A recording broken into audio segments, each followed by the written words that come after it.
In a couple videos now, I have explained that Reed Richards, Mr. Fantastic of the Fantastic Four, is not autistic. I have gone to great lengths to dispel this modern characterization, foisted upon the undeserving public by talentless hacks who use autism as shorthand for intelligence. That's why I started this channel. I even explain why they often do this. 1. Robotic, stilted social awkwardness is much easier to write than actually writing an intelligent character. And 2. The writers are jealous of the fictional character's intelligence. So to appease their own egos, they say, yeah, he's smarter than me, but only because he's autistic. Neither excuse flies in my book. Both make the writer look like what he is, a petty loser who should be thrown out of the industry. But despite my screams to the contrary, and the decades of stories written totally differently, it seems, as recently as Ryan North's Fantastic Four #2, that Reed is written as if he's on the spectrum. A phrase I can't stand, by the way. What spectrum? The light spectrum? The color spectrum? The political spectrum? But I digress. Fine. Reed is autistic now, and has been for the last 2 decades. But why does being autistic mean being robotic and awkward? Sure, all stereotypes have a kernel of truth in them, but the last time I checked, this was 2023. Aren't we supposed to be above mere stereotyping? Aren't we in an age of uplifting, not disparaging, showing no matter what the flaw is, it doesn't make you any different from anyone else? Aren't we now humanizing Jeffrey Dahmer, for Pete's sake? So why is it okay to paint autistic people as emotionless robots? This is where my complaint comes in. You want to make Reed autistic? Fine. He's not, but fine.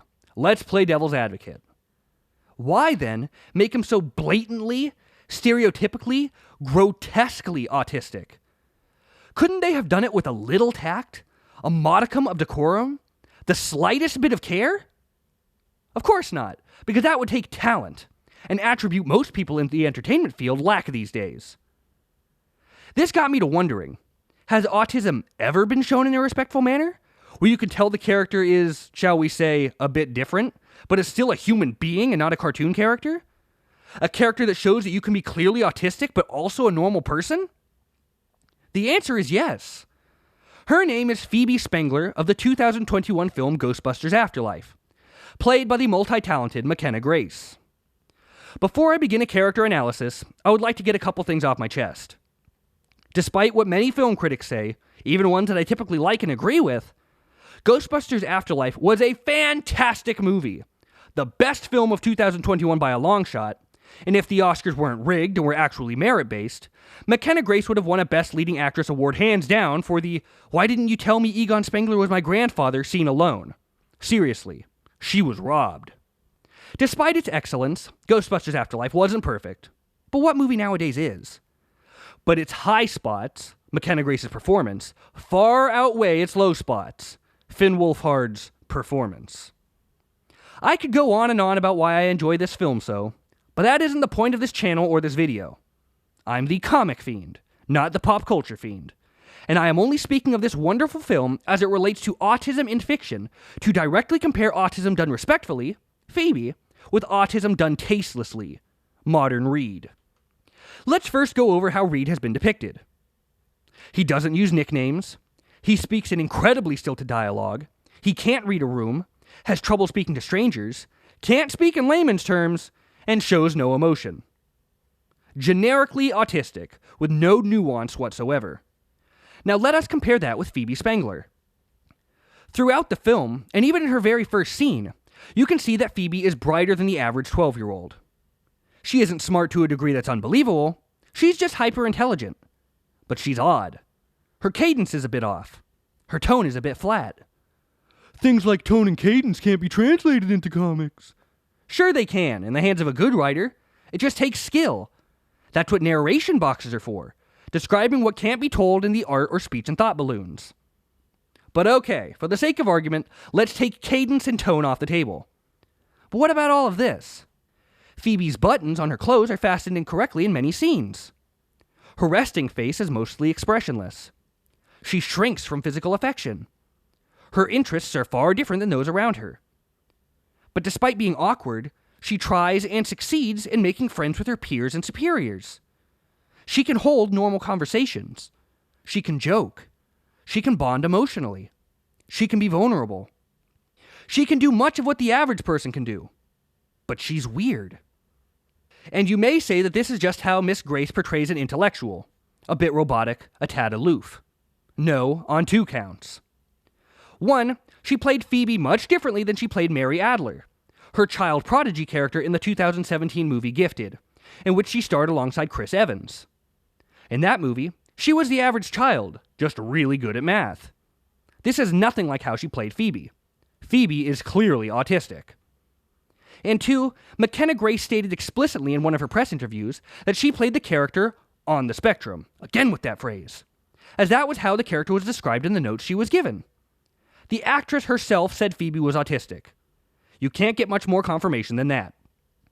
Imagine if Reed was written with this level of class. Sure, he's a bit standoffish, and may find it difficult to introduce himself in new situations, but when he gets his groove, he's just like the rest of us, only intellectually more so. It wouldn't be Reed, as Reed isn't autistic, but it would clearly be done with respect to the fans, if not the character, and wouldn't be insulting to the millions of autistic people out there who aren't tweaky robots. I don't know if anyone can truly find any similarity with Reed as he's written nowadays. He is too devoid of humanity. But Phoebe is relatable. You don't have to be autistic to find bits of yourself in her.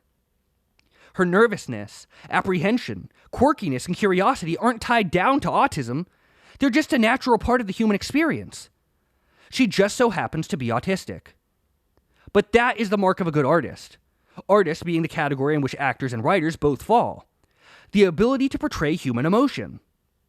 Dan Slott, Jonathan Hickman, and Ryan North all look for the path of least resistance, the easy way out, the quick solution. How to make Reed smart? Instead of actually speaking to a science advisor, such as Larry Niven, like John Byrne did for issue 269 of Fantastic Four, let's just make Reed talk like a robot and show no emotion. There you have it. Smart character. None of them tried to bring any humanity or realism to Reed's autism. There was no research, study, or even finesse put into portraying Reed as autistic. On the other hand, Mckenna Grace, alongside her director Jason Reitman, did all of this and more. Along with being identifiably autistic, she made you feel for Phoebe as a person, not a walking autism puzzle piece logo. And that, dear viewer, brings me to my thesis. There is a clear distinction between a person with autism and an autistic person.